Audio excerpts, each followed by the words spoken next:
संपर्क एमिति एक नियारा शब्द जहाँ को भगवान निजे गढ़ी ए दुनिया को पठै थांती, जहाँ दुईटी मन दुईटी देह आ दुईटी भावना को एक कर दी थाए। आ जो संपर्क थरे आम हृदय सहित जोड़ी हो जाए ना, तार प्रतिटी मुहूर्त सबु बेल पई हृदयर चिन्ह साजी रही जाए थाए। ए हृदयर बंधन एते गभीर थाए जे जड़े जेते दूर रही भी तार सुख दुख तम सहित बांधी हो रही जाए।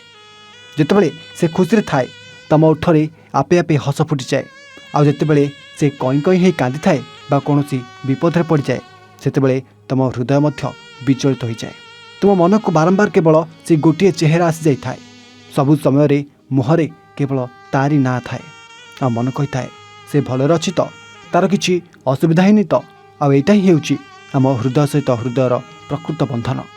बंटी और बबलीर संपर्क मध्य सेमिति एक पवित्र हृदय गढ़ी उठिଥିବା संपर्क। और से तो बंटीर एक्सीडेंट कथा न जाणी भी बबलीर मन एमिति विचलित हो पड़ुछि। तेबे बंटीर होश आसवा परे से बे घर को फेरीजिब ना बबली सहित देखा करने को आसिब, से कथा जानिया आसंतु आरंभ करबा आजिर ए अध्याय। अरे बबलीर एते मिस कॉल एबे के नाहती, जाउछि टिके लगे दिए।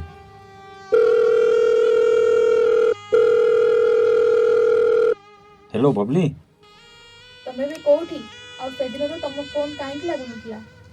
अरे बाबा रुह टिके धैर्य धर, एकाथर के एत प्रश्न। से दिन मते सकाळु कहला आसुछ बोली, हेले आसु आसु कुआडे पळेला? तमे जानिछ मो तम पई केते व्यस्त थिली। अरे पागली मो कथा टिके सुन। से दिन मु जाइथिली, हेले हठात रास्ता रे मते गोटे गाड़ी पिटी देला। कोन तमको गाड़ी पिटी देछि? तमर कोन हिची? तमे भी कोठी अछ? अरे मु ठीक अच्छी आ हॉस्पिटल रे अच्छी।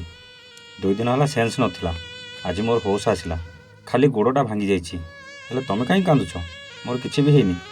ना तमर किछि हेनी, एबे कहउछ सेंस नथिला, गोड़ भांगी जाइछि। एते सब परे भी किछि हेनी बोली केमिति कहउछ? मु जानिबी, मु तमको देखिबी। अरे मो पागली तमे आको कांदिबा बंद करलो। मु कहउछि ना मोर किछि हेनी, अल्प दिन पर सब ठीक हे जिवो। एमिति व्यस्त हेले केमिति हेबो? टिके धैर्य धर, पाखरे घर लोक समस्ते अछंती। मु एबे रखुछि, परे कॉल करिबी। जे विधांतु मु रखिबिनी, मु कथा हेबी। हो मु टिके छाड़ी कॉल करूछि। ना मु रखिबिनी, मु लाइन में रहबी। हो कॉलेज रु केतेबेले आसिलो? खाइलोनी? ना एबे आसी तमको कॉल लगेबी, एबे किछि भी खाइनी। मु जानिछि आज नुहे तमे 2 दिन रु ठीक से खाई नथिबो। जाओ टिके खाई दियो, मु टिके परे कॉल करूछि। आउ तमे खाइबनी की? हाँ मु भी खाइबी, एबे तमे खाई दियो। मु तो बबली सहित कथा ही गली, एबे डाक्टर कौन कहले पचारे। हे कांगाली भाई टिके सुनु। कौन है? डाक्टर कौन कहले? डाक्तर कहले सब ठीक अच्छी, काली घर को पड़ेगा। घर को सिना जीवी, घरे सब बेले समस्ते थिबे।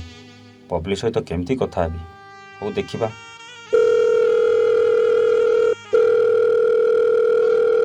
बबली काले मु घर को जीवी। भलो हला, से डाक्तरखाना रे जल्दी पळाओ। भलो हैला जे, हेले कथा ठीक से ही परिबिनी। काहे की? अरे घरे समस्ते थिबे, आ मु छोटा गोडरे पाड़े चली की जाई परिबिनी। आ केमिति कथा हेबी निजे कुह। से कथा मु जानि, मु कथा हेबी माने कथा हेबी। एमिति देखा तो ही पालानी, आ एबे कहउछ कथा भी ठीक रहबनी। मु बंची पारिबी तो? हो हेला बाबा, कथा हेबी, टेंशन नेनी। एमिति कथबार्ता भितरे आज को 21 दिन बीती गलानी।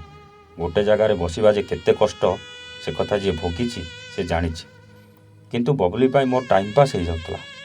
से मते ए समय रे बहुत समय देछि। मो मनोबल बहुत बढ़ेछि। आ किछि दिन परे ता जन्मदिन आसुछि, ताको जेमिति हेले देखा करिबी। जाओ काली तांको गोड़ ठीक हो जिवो। से टिके हसंते की मु तांको टिके देखंती। बहुत इच्छा होछि तांको देखिबो।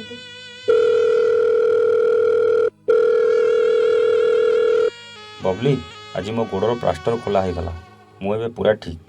तुमको बहुत धन्यवाद। धन्यवाद हेले काहे की? तमे जो भली मो मनोबल बढ़ेइतिलो, नहले मु तो घरे गोटे जगार बसी बसी पूरा भांगी पड़िथिली। तम पई आहुरी किछि करिबार थिला, पाखरे नथिली, केमिति करथांती? एई समय तम पाखरे मु रहबा कथा। छाड़, भगवान तुमको ठीक कर देले, सेटा मो पई बहुत बड़। ବବଲି ମୋର ତୁମକୁ ଦେଖିବାକୁ ବହୁତ ଇଚ୍ଛା ହେଉଛି। ମୋର ବି ତମକୁ ଦେଖିବାକୁ ବହୁତ ଇଚ୍ଛା ହେଉଛି, ଖାଲି ତମ ଗୋଡ଼ ପାଇଁ କିଛି କହିପାରୁନଥିଲି। ମୁଁ ଭାବୁଛି ତମ ଜନ୍ମଦିନରେ ଯିବି। ହେଲେ ମୋ ଜନ୍ମଦିନରେ ତ କଲେଜ ଛୁଟି ଅଛି, କେମିତି ଦେଖା ହବ? ବୁନୁକୁ କୁହ, ସେ କିଛି ଗୋଟେ ରାସ୍ତା ବାହାର କରିବ ଆଉ ତମକୁ କେଉଁଠିକି ନେଇକି ଆସିବ। ହଁ ଭଲ ହବ, ମୁଁ ବୁନୁ ସହିତ କଥା ହେଉଛି, ସେ ଆସିବ ଆଉ ମୋତେ ନେଇକି ଯିବ। ଆରେ ଇଏ କ'ଣ, ଆଜି ମୋ ଜନ୍ମଦିନରେ ବି ଆସିଲେନି? ଘରୁ ତ ବାହାରିଥିଲେ, ବୁନୁ ସହିତ କଥା ହେଇକି ମୁଁ ପ୍ଲାନ୍ ବନେଇଲି, ହେଲେ ଆଜି ବି ଫୋନ୍ ଅଫ୍। କ'ଣ ହେଲା ପୁଣି? ନା, ସେ ଫୋନ୍ ତ କରିଥିଲେ, ପାଖରେ ହେଇଗଲେଣି ବୋଲି ନେଟୱାର୍କ ନଥିବ, ଆଉ ସେଥିପାଇଁ କଲ୍ ଲାଗୁନି। ତାଙ୍କ ସହ ଆଉ ସେମିତି କିଛି ହେଇନଥିବ, ସେ ଆଜି ନିଶ୍ଚିତ ଆସିବେ। ସତରେ ଆଜି ଏତେ ଦିନର ଅପେକ୍ଷା ପରେ ବବଲି ସହିତ ବଣ୍ଟି କଥା ହୋଇଛି।